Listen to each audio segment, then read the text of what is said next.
The Las Vegas Raiders faced a tough loss against the Cincinnati Bengals with a final score of 41-24. The game started off well for the Raiders as they scored a touchdown on their very first drive, making things look promising. However, they struggled to keep that momentum going, and this has been a recurring issue throughout the season. With a record of 2-7, it's clear that the Raiders' season is essentially over, and hope is running thin. As for Desmond Ridder stepping in as quarterback, many felt it was the wrong choice. He hasn't been with the team long, and the game felt out of reach by the third quarter when the Raiders were down by 3 touchdowns. There was a brief spark when Jack Jones made an interception that led to a touchdown, giving the team a glimmer of hope. But the Raiders didn't go back to Gardner Minshew at that moment, which seemed like a missed opportunity to win. Ridder had one decent drive at the end of the game, but overall, he didn't perform well. The running game was average, and the same inconsistency that's plagued the team all season continued.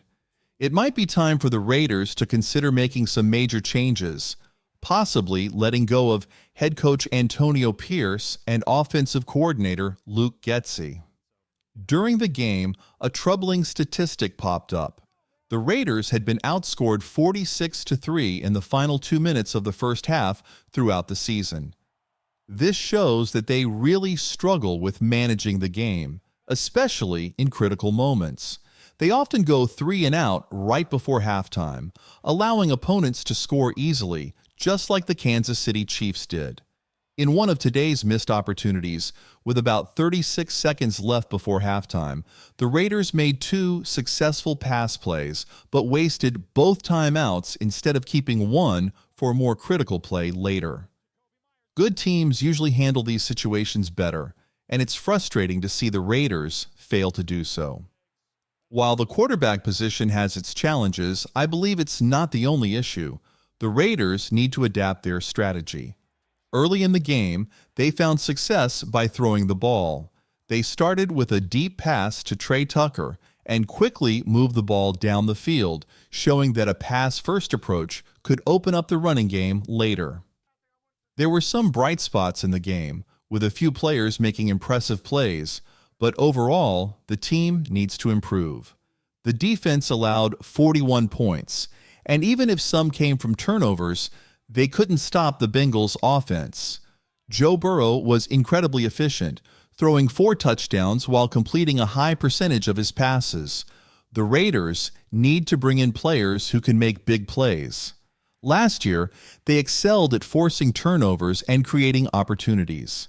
This season, injuries and underperformance, especially from key players like Robert Spillane, have hurt the defense. Spillane needs to step up his game, as he has been missing too many tackles. In summary, the Raiders are struggling across the board, and significant changes might be necessary to turn things around. The Raiders' performance on defense is just not acceptable. The safeties and linebackers are struggling, and while the corners have had some good moments, like Jack Jones's pick 6, they've also made big mistakes. For instance, there was a play where Mike Gesicki faked a screen and easily caught a touchdown because the corners jumped on the fake. This shows they were too loose and unaggressive, allowing Joe Burrow to dominate early in the game. Chase Brown had a strong performance, catching 5 passes for 37 yards in the first half and rushing 27 times for 120 yards. That kind of production from the opposing team is a major red flag for the Raiders' defense. Then there's Thayer Munford, who has had a rough time at right tackle. He started the season with high expectations, but now he's lost his spot to DJ Glaze and isn't even the backup left tackle. After injuries to Colton Miller and Andre Pete, Munford came in and gave up 3 sacks. Definitely not good enough. On one play, running back Amir Abdullah was supposed to help Munford block, but it didn't work out. There are rules to chipping a defender that need to be followed, and Munford just couldn't hold his ground. The Raiders need to sort out their offensive line issues, especially with injuries piling up. Going into next year, it's crucial for Colton Miller to be healthy and perform like a top-tier tackle. Some rumors suggest Miller might not have the passion for football, but he needs to get back to form. DJ Glaze could potentially be a solid right tackle, but the team must ensure they have strong players on the line to protect whoever the quarterback is next year. If the line can't hold up, the quarterback won't succeed. Jackson P. Johnson seems solid at center, especially when Gardner Minshew was on the field, so keeping him there is key. The Raiders have some promising pieces already, but they need to confirm they can rely on them. They might have to let go of some players with expiring contracts and decide who is worth keeping, like Robert Spillane and Nate Hobbs. If Spillane wants a big contract, the Raiders need to think hard about that. On the offensive side, while Jacoby Myers and Brock Bowers are bright spots, Myers caught 8 passes for 105 yards, and Bowers had 5 catches for 45 yards and a touchdown. They need more game changers. Players like Alexander Madison, Zamir White, and Trey Tucker have potential, but they haven't consistently proven they can win their matchups. The good news is the Raiders will have several draft picks to work with. They should be able to add talent in the upcoming draft, including a first, second, and third round pick, plus an additional conditional pick from the Jets. It's important for the Raiders to hit on these picks and find 4 contributors, especially at quarterback. What we've seen so far this season just hasn't been good enough. Gardner Minshew and Aiden McConnell are not the long-term solutions, and while Desmond Ridder has potential, expecting him to come in and turn the team around after just a short time is unrealistic. He hasn't had the chance to build chemistry with his teammates, and that falls on the coaching staff to improve. Right now, the Raiders are sitting at 2-7, and they need to make some serious changes moving forward. There are several teams with just 2 wins right now, so I won't dwell too much on that. We'll check back in tomorrow after the first round of games wraps up. The Raiders are set for a top 5 pick this year. They just aren't a good team. While some of their upcoming games look winnable, I honestly don't think they can beat many of the teams left on the schedule. At this point, the Raiders need to draft a quarterback. There are no excuses. But it's not just about the quarterback. They also need a solid offensive coordinator. Relying on coaches who aren't performing well won't cut it. We've seen this with Josh McDaniels. He might have been a decent offensive coordinator, but as a head coach, he struggled to lead the team effectively.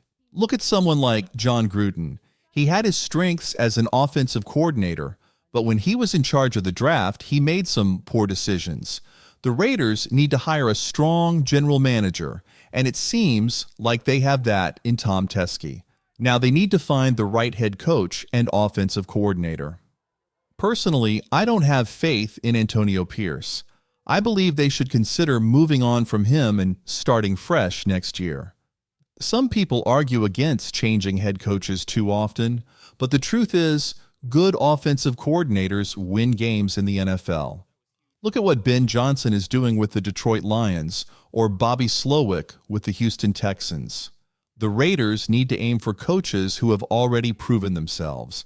There are names out there like Shane Steichen from the Bears or even Cliff Kingsbury who could potentially be good fits. The goal is to find a coach who can develop a quarterback effectively. Right now, the Raiders' offense has serious issues. The spacing on plays is off, and there are too many miscommunications. How many times have we seen a receiver expecting a back shoulder throw only for the quarterback to throw it over the top instead? Or plays where a receiver runs a curl while the quarterback thinks they're running an out. These mistakes fall squarely on the offensive coordinator.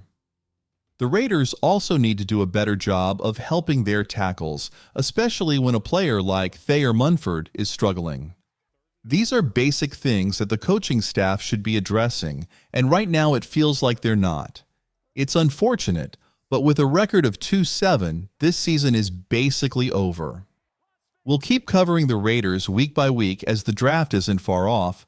We're already in November, and the college playoffs start soon. The Senior Bowl and other events will follow, leading up to the draft.